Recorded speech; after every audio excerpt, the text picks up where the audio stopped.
Welcome to SportsBeat KC, the Kansas City Star's daily sports podcast. It's Tuesday, November 24th, and I'm Blair Kerkhoff. The KC Roos men's and women's basketball seasons opened this week, and both programs were winners in 2020 when the season ended abruptly. Billy Donlon led the men's program to a 16-14 record and became the second coach since the program reclassified to Division I in the late 1980s to post a winning record in his first season. The men's team returns starters Brandon McKissick and Marvin Nesbitt and is picked to finish 7th of 9 teams in the Summit League. The women's team was terrific last season, winning its first conference championship.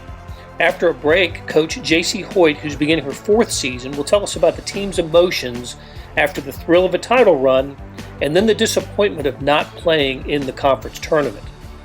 Both coaches take us through navigating an off-season through the COVID-19 pandemic. Remember, college basketball paid a huge price. No conference tournaments for many, and NCAA Tournament for none when the season was called off. So let's get started talking KC Roos, first with men's coach Billy Donlon. Yeah, I think that's, the first thing is that you're worried about the well-being of your current players. And I mean, all your players that you've coached, you check in on them, but the guys that are on the roster now, that are on your team now, their well-being. From the minute that we left Las Vegas from the WAC tournament, when it got canceled, and rightfully so, to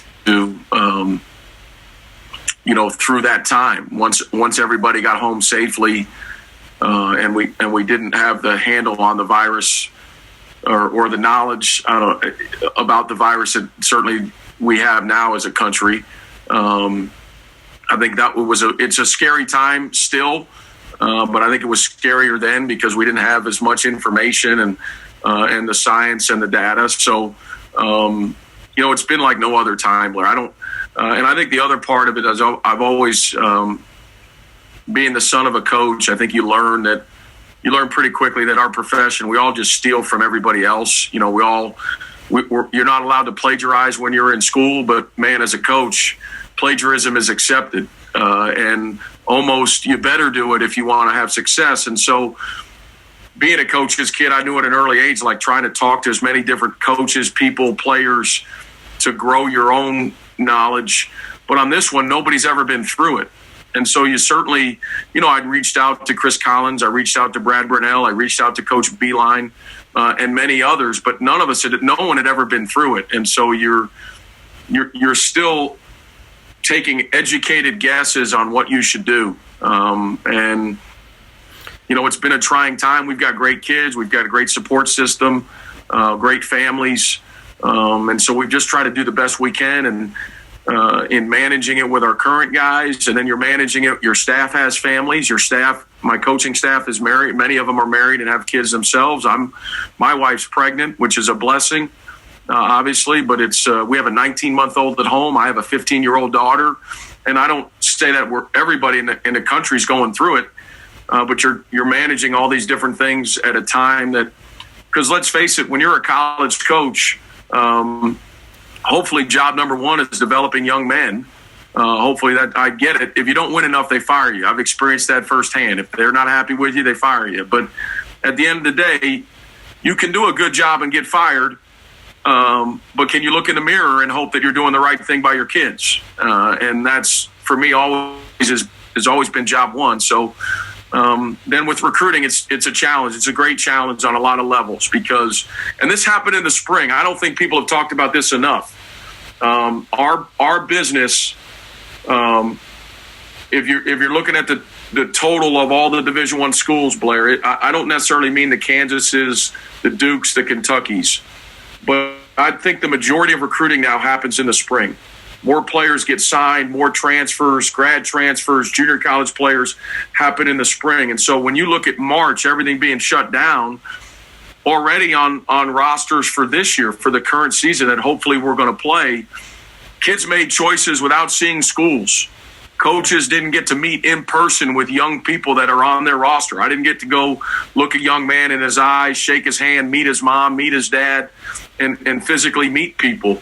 And so that's happened. And that's happening again now with kids that have we have 3 players that signed early with us for next year. And I did meet one of them because he's local, but the other 2 players I've never physically met, and we're doing what you and I are doing over Zoom calls. And is it fair that young people got to make such a significant decision? It's going to be one of their 3, 4, or 5 biggest decisions that they'll make in their life about where they're going to go to college to play basketball without seeing the place, without physically meeting a student, with a fellow teammate. We set up Zoom calls. I set up Zoom calls with our recruits to meet with our kids without any of the coaches on the call.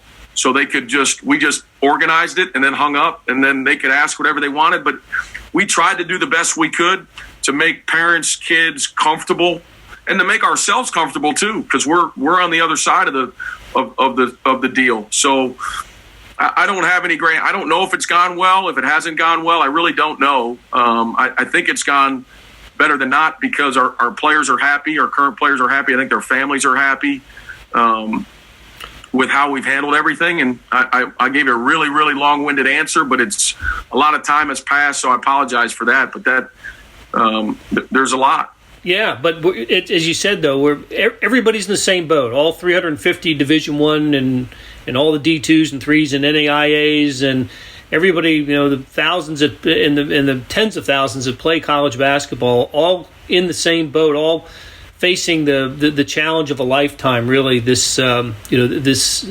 summer, and who knows when it's going to end. How did you handle it with your team, especially returning players? Did you have some on campus this summer, and how did that work? They came back. They came back right around July 4th. That area. I'd have to look up the exact date, but it was right around that area was when we decided. I think we brought them back before the July 4th weekend.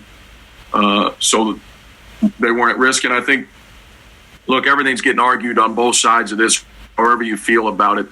But we had, I think, 5 players when they come back were already positive. And so I don't know if they would have found that out had they not come back. But we brought them back. Guys took online summer classes. I think give our athletic training department, Truman Medical, who's been a terrific partner of ours. We followed their protocols initially for a long time. I would say 9 weeks. Everybody had masks. Everybody had gloves on. The players did not have gloves on. But we only had groups of 4 in a workout. There was no competitive things in terms of guys going against each other. We have 3 assistants and myself, and so that coach would be a player's partner for the entire workout. So I think back then we did an unbelievable job, and we still practice with our masks on. A lot of schools are not, and I'm not criticizing those schools, but our players are still practicing with their masks on. Wow. And so I do think though, and look, I put on 30 pounds through the first 4 months of COVID. I went home, I stayed with my in-laws. I joked with my mother-in-law that I think she was trying to kill me. There was like M&Ms and donuts and like Butterfingers, all my favorites, all around the house. And I can't say no. Like the only chance I have is if they're not there. And my mother-in-law knows that about me. So I think she was trying to get me fat and happy and in the hospital. And so, but I've started to work out again. I've lost 15 of the 30 pounds. I've got to get it down. But my point is the exercise for the players, the ability to participate in weights and run up and down a court and shoot shots, I think that helped their mental health. I really believe that in my heart. I know as a coach, everybody's going to say, you just want to play. And I get that criticism.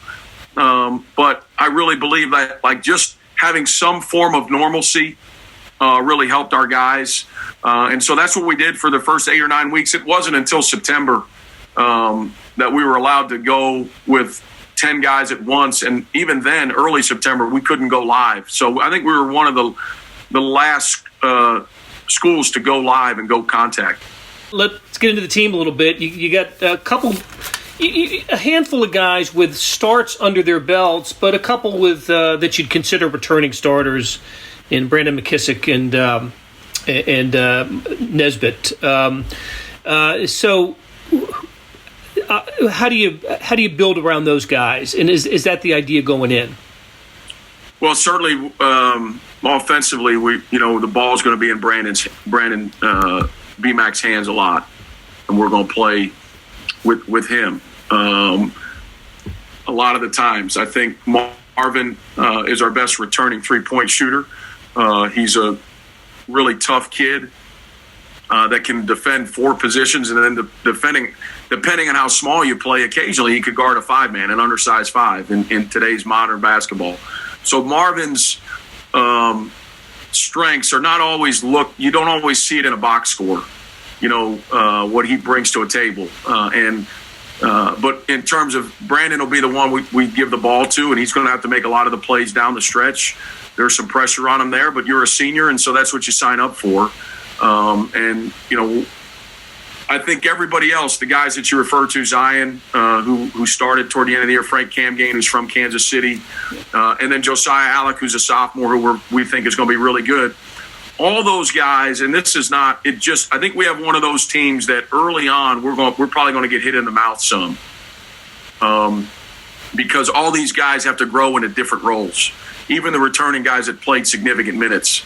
Really, the only guy that's in the similar role that he was in last year will be Brandon, because we gave him the ball a lot last year. And I don't mean that as excuse-making if we don't win some games early.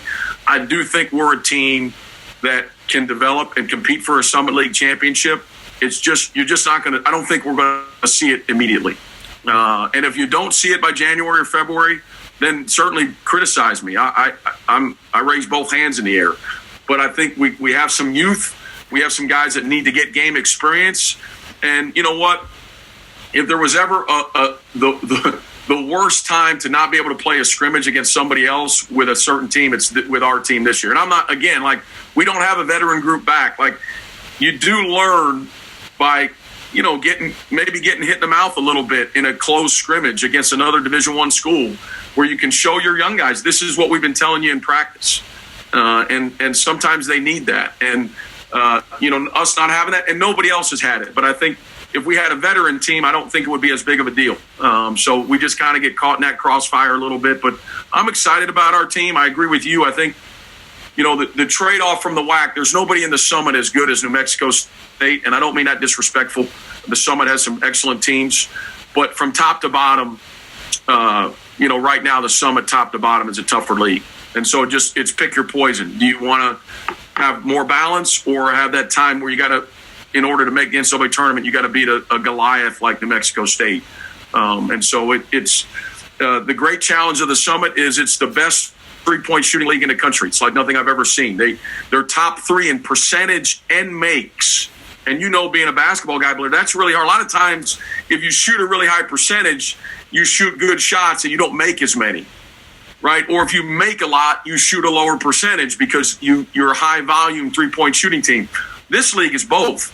They make a ton, and they shoot a high percentage. And so it's just from that standpoint, it's going to be a great challenge. But it's a positive because we have more natural rivals. Omaha's 2.5 hours away. Oral Roberts isn't far. South Dakota's a car ride. Like, we have more natural rivals, and we just didn't have that in the WAC. So we're excited about that. We really are. Hey, it's Blair.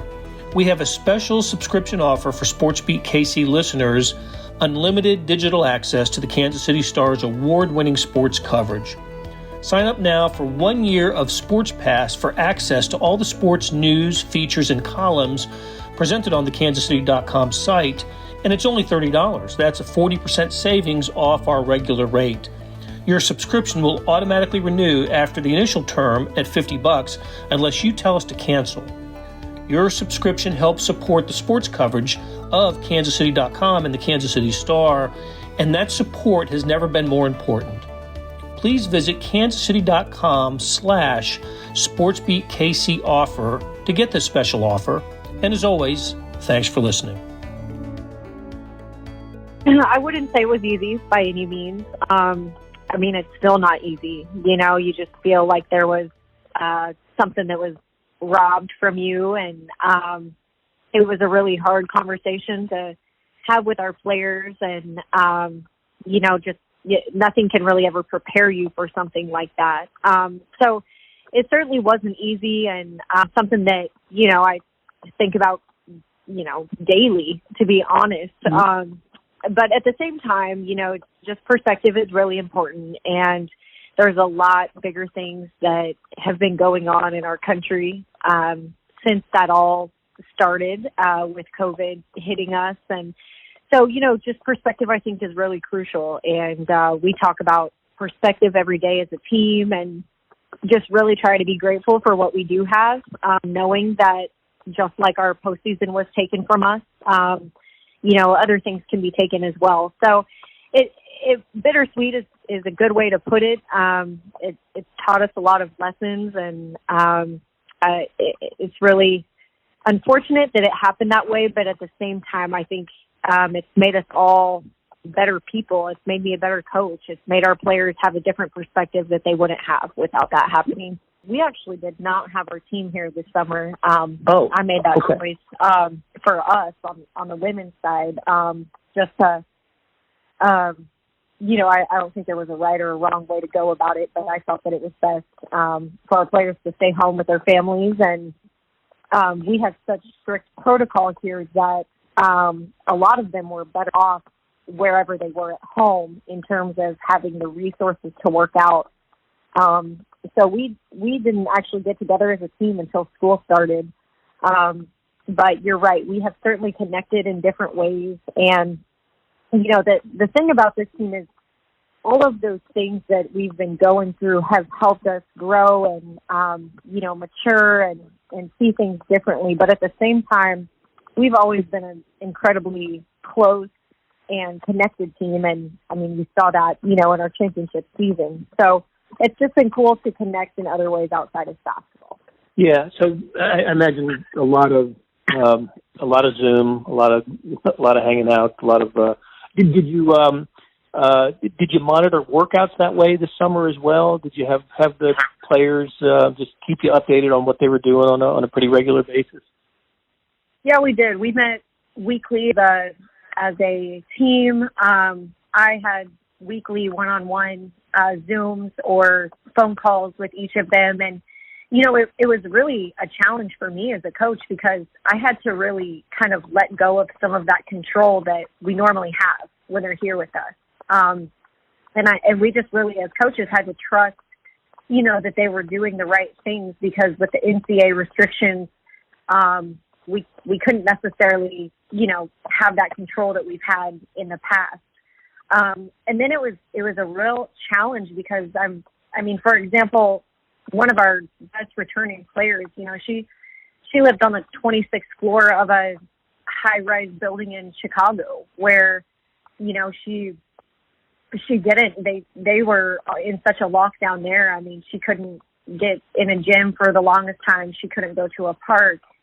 We had to mail basketballs and bands and things of that sort for them to even have something to work out with. But then on the flip side, we had a player who actually has a gym in her backyard, an indoor gym in a barn. So we were really stretched as coaches to kind of be creative and help them find different ways to, stay active. But the main priority for us was really just their mental health and helping them feel connected mentally and emotionally with their teammates. Right. I can imagine. So you didn't get the team back until school reopened, and okay. And the team that you got back is like every season. It's different. It'll have its own its own identity, its own personality, and has the situation that we're in, have you been able to, maintain the type of progress that you would have in a normal year with developing a team, or has that been a challenge as well? Yeah, I think it's all relative. So we have seen a lot of progress and improvement from the time we got them on campus, and I'm really proud of the way that they have handled just all of the COVID restrictions, but also just making good choices, and I know this could happen to anyone. It could happen to us at any given time, but so far, we have really been able to stay on track. We haven't had very many positive cases. We haven't had to shut down because of our team.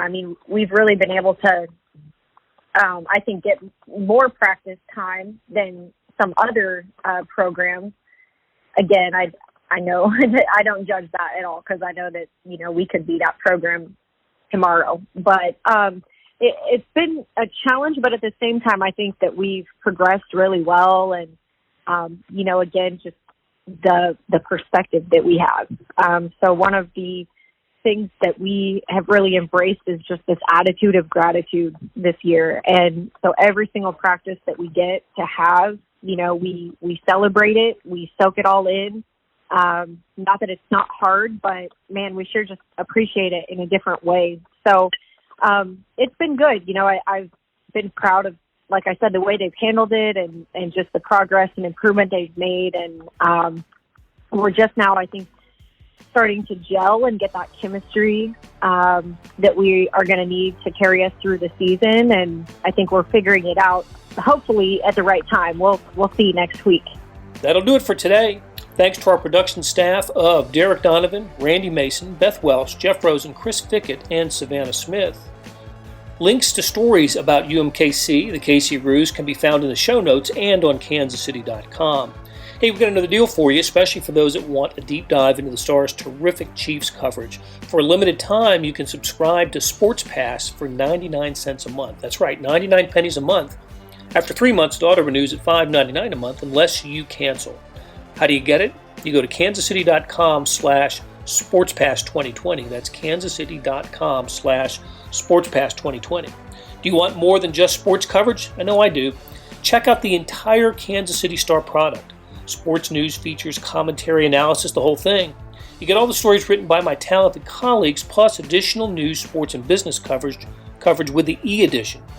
The details for all of these deals can be found at account.kansascity.com/subscribe. And I know that's a lot of dots and dashes, and if you're having trouble hunting down any of these offers, send me an email at bkerkhoff@kcstar.com, and I'll get you to the right place. So whether it's the Sports Pass or the full subscription, you're getting in supporting the best sports and news coverage in Kansas City and helping us produce programs like SportsBeat KC.